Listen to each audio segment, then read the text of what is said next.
Assalamualaikum warahmatullahi wabarakatuh. Selamat pagi anak-anak. Kali lagi. Assalamualaikum warahmatullahi wabarakatuh.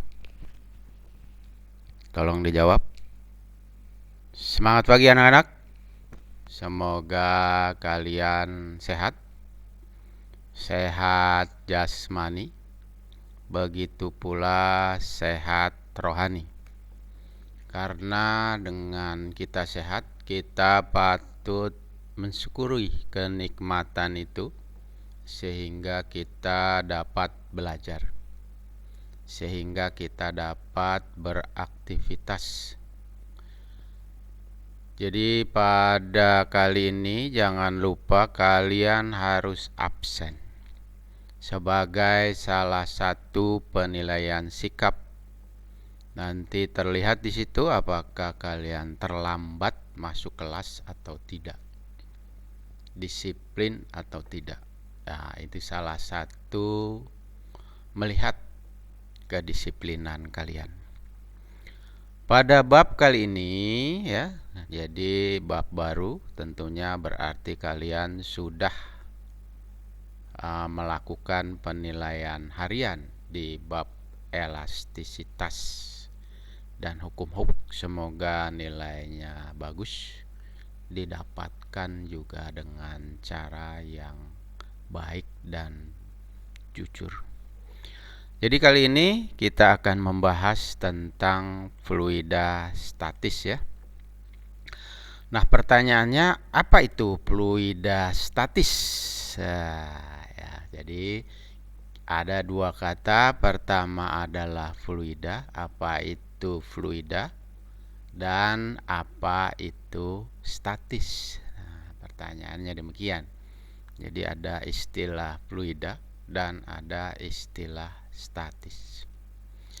Jadi yang dimaksud dengan fluida adalah benda-benda yang memiliki kemampuan untuk mengalir, seperti benda dengan bentuk zat cair dan gas ya.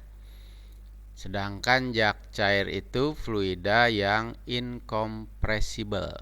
Nah, apa itu incompressible? Nah, ini di bawah ya. Jadi tidak dapat dimampatkan sehingga saat mengalir massa jenisnya akan tetap dan kecepatannya akan berubah sesuai dengan luas penampangnya. Ya. Sedangkan gas itu adalah fluida compressible. Nah, apa itu? Yaitu fluida yang dapat dimampatkan sehingga saat mengalir massa jenisnya akan berubah tergantung pada tekanan atau suhunya. Oke, istilah yang kedua adalah statis. Statis sama dengan diam. Nah, jadi fluida statis adalah benda yang dapat mengalir tetapi yang dipelajari fluidanya pada saat diam, tidak mengalir. Oke. Yang dipelajari apa aja? Yaitu tentang tekanan hidrostatik. Setelah itu tentang hukum Pascal. Setelah itu hukum Archimedes. Setelah itu tegangan permukaan dan meniskus. Terus kapilaritas dan adalah viskositas dan hukum Stokes. Itu yang dipelajari. Yang pertama kita akan pelajari tentang tekanan hidrostatis. Di sini ada satu ilustrasi yang menggambarkan ada orang yang sedang berenang. Ya. Nah, bagaimana orang yang ada di dalam air tentunya air berarti dia fluida. Airnya dalam keadaan diam berarti statik. Nah, bagaimana di sini kaitannya dengan hidrostatik? Ya, kita lihat ya. Jadi pokok bahasan berikutnya yang pertama adalah tentang besaran massa jenis. Ya, kaitan dengan fluida statis itu ada massa jenis bendanya. Ya. Jadi massa jenis suatu benda adalah rho sama dengan massa dibagi volume. Nah, ini SMP sudah ya. Massa jenis benda satuannya kilogram per meter kubik. Massa M, massa benda satuannya kilogram. V adalah volume benda meter kubik. Kita lihat besaran berikutnya yang ada pada fluida statik adalah tekanan. Apa itu tekanan? Tekanan adalah gaya yang diterima tiap satuan luas. Jadi kalau kalian ya kebanyakan gaya ya, maka semakin tertekan. Ya. Jadi sekali lagi, kalau kalian banyak gayanya besar, luas permukaannya kecil, ya kemampuannya kecil tapi gayanya belagu begitu, maka tekanan kalian akan semakin besar. Jadi ini gaya, ini luas permukaan, maka ditekan, maka rumusnya adalah gaya per satuan luas. P tekanan satuannya Newton per meter persegi. F gaya yang bekerja. N A adalah luas permukaan tempat gaya bekerja. Nah, ini luas permukaannya. Contoh, ada seorang wanita massanya 48 kg. Meletakkan seluruh berat badannya pada salah satu hak sepatunya. Ya, dia berjalan di atas lantai kayu dengan luas alas hak adalah 1 cm persegi. Di lantai yang sama ada seekor gajah memiliki massa 540 kg. Keempat kakinya menapak di lantai. Luas keseluruhan kaki gajah yang menapak di lantai adalah 300 cm persegi. Nah, pertanyaannya, di antara wanita dan gajah mana yang memberikan tekanan ke lantai kayu yang lebih besar? Kita lihat. Jadi pembahasan ada massa 48 nih, wanita A-nya 1 cm persegi diganti menjadi meter persegi, yaitu 10 pangkat min 4, sehingga tekanan adalah gaya dibagi luas ya. Gayanya 480. Kenapa 480? Karena gayanya adalah M kali G, gaya berat, dibagi 10 pangkat min 4, kita dapatkan adalah ya 4,8 kali 10 pangkat 6 Pascal atau Newton per meter persegi. Gajah kita lihat, kita dapatkan 1,8 kali 10 pangkat 6. Jadi kita bandingkan antara gajah dengan seorang wanita. Ternyata ya yang memakai hak dengan luas permukaan kecil akan mendapat tekanan yang lebih besar. Demikian ya. Jadi kita lihat sekarang dari massa jenis tekanan, maka kita lihat tekanan hidrostatis ya. Jadi tekanan yang berada pada zat cair dalam keadaan diam. Nah, ini ada benda di sini di permukaan airnya, maka tinggi dari benda ke permukaan itu H. Maka tekanan hidrostatisnya adalah rho GH dengan P tekanan hidrostatis satuannya dilihat. Rho adalah massa jenis benda kilogram per meter kubik. G percepatan gravitasi, H adalah kedalaman fluida pada titik pengamatan yang dihitung dari permukaannya ya, dihitung dari permukaannya seperti ini ya. Jadi itulah tekanan hidrostatis. Nah, ini ada peristiwa A dan B. Ya, peristiwa A dan B. Titik A, B, C dilihat ini bagaimana keadaan titik tekanan di titik A, titik B, titik C sama atau berbeda. Setelah itu ini ada titik A, titik B, titik C. Ini bentuknya kayak begini ya, yang peristiwa A, peristiwa B, bentuk atau wadah daripada fluidanya seperti ini. Tapi peristiwanya yang satu ini tingginya beda-beda, yang di sini peristiwa B tingginya sama. Nah, bagaimana menurut kalian dari rumus tekanan hidrostatis di atas? Silahkan dipikirkan baik-baik dan dijawab ya dalam nanti menceritakan kembali di diskusi mandirinya.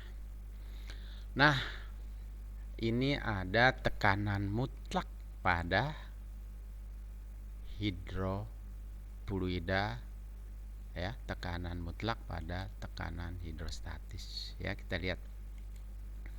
Jadi di sini ada benda, dia memiliki tekanan total, yaitu tekanan yang ada di luar, tekanan atmosfer ditambah rho GH ya. Jadi itulah tekanan mutlak atau absolut, PO tekanan udara luar gitu ya. Ya, tekanan udara berapa ya? 1 atm. 1 atm berapa? Dijadikan Pascal atau Newton per meter persegi. Ya, kalian bisa lihat sendiri. Nah, kita lihat di sini tekanan atmosfer pada permukaan laut adalah 1,0110⁵ Pascal. Kenapa kita tidak merasakan tekanan atmosfer pada saat menekan tubuh kita? Nah, kita tadi lihat ilustrasi ya. Orang yang sedang berenang. Ya, orang yang sedang berenang itu berarti di fluida, dalam keadaan diam. Dia akan mendapat tekanan. Ya, tekanan atmosfer, dan dia juga mendapat tekanan pada kedalaman karena dia tadi yang berenang di permukaan. Nah, itu kenapa? Jawabannya adalah C. Kenapa? Cairan pada tubuh kita menekan keluar tubuh dengan gaya yang sama besar. Ya, itu jawabannya. Ya, di sini kita lihat karena tekanan yang menekan keluar di dalam tubuh sama dengan tekanan atmosfer yang menekan tubuh, maka kita tidak merasakan adanya tekanan ya. Kita tidak ada merasakan tekanan dari luar. Nah, bagaimana kalau kita menyelam di dalam di dalam laut? Bagaimana tekanannya? Tentunya akan berbeda.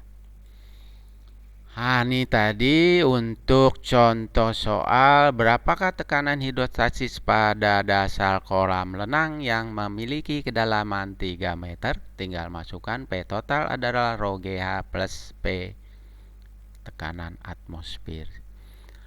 Rho itu adalah massa jenis air 1000, G-nya 10, H-nya 3 ditambah 10⁵, sehingga kita dapatkan 1,3 kali 10⁵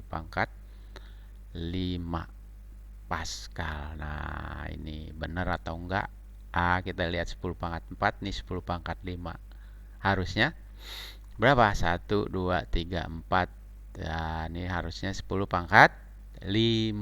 Nah, kalian harus koreksi. Oke. Kita lihat peristiwa kalau ada fluidanya dengan massa jenis yang berbeda di dalam satu bejana berhubungan. Nah, ini kalau fluidanya sama, maka ketinggiannya akan sama. H1 sama dengan H2 karena ada satu fluida. Nah, di sini ada dua fluida, yang ini air, yang ini minyak. Maka tingginya akan berbeda. Nah, di sini tekanannya sama. Maka berlaku tekanan yang sama dalam satu titik. Maka berlaku ρ1 H1 sama dengan ρ2 H2. Ya, contoh kita lihat. Perhatikan gambar di bawah ini. Nah, udah hilang gambarnya ya. Jadi tinggi kolam minyak dan air adalah 2 cm. Kemudian massa jenis air 100 dan massa jenis minyaknya adalah 800 kg. Berapa tinggi minyak di dalam pipa? Nah, pakai rumus yang tadi, rho air berapa? Harus hafal 1000. Nah, tinggi air 2 cm. Massa jenis minyak 800. H2 ditanya, maka kita dapatkan H2 adalah 2000 per 800. Bener nggak nih 2,5 cm? Silahkan kalian periksa. Oke. Pembahasan berikutnya tentang fluida adalah hukum Pascal. Lihat hukum Pascal ini, orangnya yang wajah si Pascal seperti ini. Bagaimana dia menemukan hukum Pascalnya? Nah, jadi ini sering kalian jumpai pada ya orang yang di bengkel lah gitu ya. Jadi kita lihat di sini, ini tekanan pertama, ini tekanan kedua, dimana kalau dijarik garis lurus maka tekanan 1 sama dengan tekanan 2 ya. Bunyi hukum Pascalnya adalah tekanan yang diberikan kepada fluida diam dalam ruang tertutup, ini ruang tertutup, akan diteruskan dengan besar yang sama ke seluruh fluida. Jadi ditekan di sini, maka di sini juga tekanannya sama ya. Diteruskan ke segala arah. Nah, contoh soal. Di sini kita lihat ya, ada bejana berhubungan nih, fluidanya dalam keadaan sistem tertutup ya, memiliki A1 100 cm persegi. A2 di sini adalah 1000 cm persegi. Jika berat benda adalah 2400, ini 2400, maka hitunglah besar gaya yang dibutuhkan supaya ini tepat terangkat. Nah, nih gayanya diberikan berapa nih supaya dia bisa naik ya. Nah, kita lihat. Kita jadikan meter persegi 10 pangkat min 2, A2 juga 10 pangkat min 1, P2 berat benda yang tadi yang bulat itu 2400, ditanya gaya pertama, rumusnya adalah gaya 1 dibagi luasnya sama dengan gaya 2 dibagi luasnya, sehingga kita dapatkan 240 Newton ya. Jadi berat yang 2400 hanya membutuhkan gaya 240 Newton. Nah, lebih ringan bukan? Untuk mengangkat berat yang lebih besar. Oke, demikianlah pada pertemuan yang pertama ini untuk ya fluida statis. Silakan kalian ya menuliskan kembali di diskusi mandiri dan jangan lupa menjawab 3 pertanyaan ya, menjawab 3 pertanyaan. Nah, setelah itu kuis. Selamat bekerja. Wassalamualaikum warahmatullahi wabarakatuh.